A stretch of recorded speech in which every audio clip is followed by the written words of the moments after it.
A besoni që kishte Sërb, nuk e di nëse Kristi e kapi atë moment, dhe këta kolegët edhe nuk e kuptonin,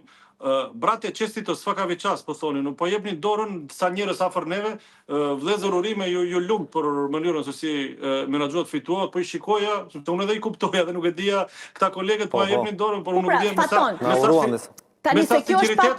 që po të pyes unë është pak politike në fakt, edhe nuk e di nëse, domethënë se ju merrni dhe me anën sportive, por ne kemi parë shumë tensione dhe tensione shumë të mëdha edhe me trajnerin tashmë të shkarkuar të kombëtares I cili u bë dhe pjesë e tubimeve të Aleksandar Vučić. Pra kishte një farë urrëtie dhe gjithë sportistët që janë jashtë Serbisë kanë një farë problemi, po them, apo po mbështesin më shumë lëvizjen e studentëve atje, natyrisht me një tjetër mundësi që ndodh aty. Mund të kenë pasur edhe probleme të brendshme ekipi serb? Po, sigurisht ndodhin këto gjëra dhe reflektojnë, duash apo nuk duash, sepse ne harrojmë ndonjëherë që futbollistët janë njerëz që kanë familje, kanë shok, kanë miq, kanë mendsinë e tyre dhe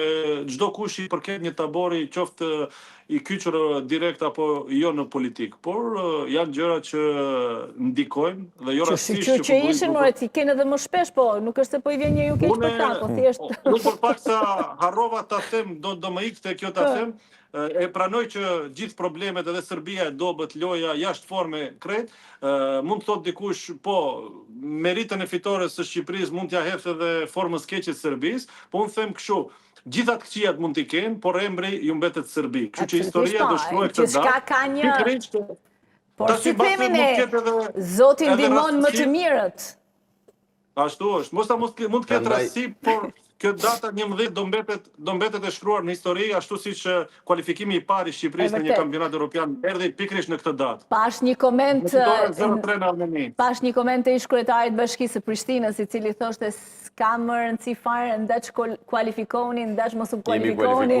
Kjo është gjëja më e madhe që mund të ndodhte.